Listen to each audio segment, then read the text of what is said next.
लाडवलीप्रमाणे खाडीपट्टा विभागातील तेलंगे येथील पर्याय रस्त्यावर पाणी हिंदवी स्वराज्याची राजधानी असणाऱ्या किल्ले रायगडाकडील राष्ट्रीय महामार्गाचे काम करणाऱ्या निष्क्रिय ठेकेदारामुळे या मार्गावरील 25 गावांपेक्षा जास्त ठिकाणच्या जनतेचा महाड तालुक्याशी संपर्क तुटलाय। तर खाडीपट्ट्यामधील तेलंगे गावातील पुलाचे काम सुरू असल्याने पर्यायी रस्त्यावर पाणी साचल्याने या मार्गावरची वाहतूक ठप्प झाली होती। तर चोचीदे गावाजवळ झाड पडल्याने अनेक वाहने खोळंबली असल्याची घटना महाड तालुक्यातील पडलेल्या मुसळधार पावसाने घडली आहे। मागील 2 दिवसापासून महाड तालुक्यात सुरू असलेल्या मुसळधार पावसाने रायगड विभागातील लाडवली येथे सुरू असलेल्या पुलाच्या संबंधित पर्यायी मार्गावरून आता पाणी वाहू लागले असून या मार्गावरून जनसंपर्क पूर्णपणे ठप्प झाले असल्याचे प्रत्यक्ष पाहायला मिळत आहे। काल रात्रीपासून परिसरात सुरू असलेल्या पावसाने आता रुद्ररूप धारण केले असून या ठिकाणी पुलाजवळील पर्यायी मार्गावरून पाणी वेगात वाहू लागल्याने नागरिकांना या ठिकाणी रायगड भागात जाणे आता मुश्किल झाले आहे। आगामी 24 तासात वेधशाळेने दिलेल्या इशाऱ्यानुसार मुसळधार पावसाची शक्यता असून या परिसरातील जनतेचा तालुक्याशी संपर्क तुटण्याची भीती या निमित्ताने निर्माण झाली आहे।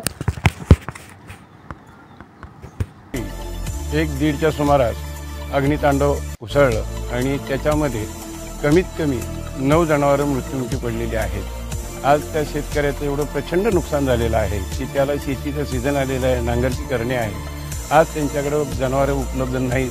त्याच्यामुळे शासनाला आमची विनंती राहील की आपण कमीत कमी त्यांना आर्थिक सहकार्य करून त्यांना उभं करण्याचा प्रयत्न करावा, एवढीच आमची शासनाकडे विनंती राहील। रात्री 1:30च्या आसपास सुमारास आम्हाला वरतून फोन आला की काय आग लागली। त्यांनी बघितलं म्हणून ते खाली येऊन चेक केलं। ते बघितलं तर आमच्या वाड्याला आग लागलेली म्हणून त्यांनी घरी येऊन आम्हाला उठवलं। बघतोय तर येऊपर्यंत सगळं राख झालेलं।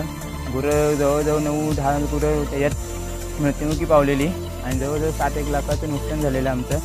तरी आम्हाला सरकारने आर्थिक मदत करावी।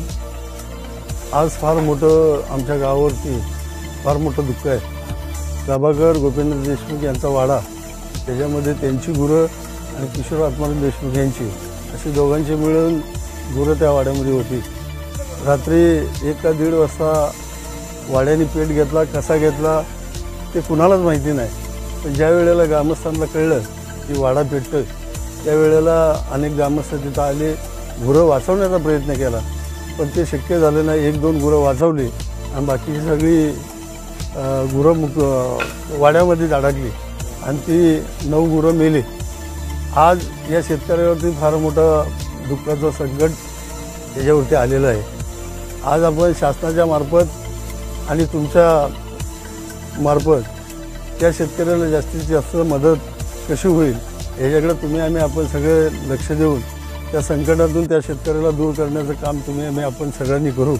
आत्ताच महाड पोलादपूरचे कार्यसम्राट आमदार आदरणीय भरतजी गोगावले साहेब यांच्या मिसेस ताई सौभाग्यवती सुषमाताई गोगावले यांनी आता येऊन पाहणी केली। MIDCचे पोलीस स्टेशनचे PS आदरणीय मानेसाहेब हेही स्वतः त्यांच्याबरोबर होते, त्यांनीही पाहणी केली। फार मोठं या शेतकऱ्यावरती दुःख आहे।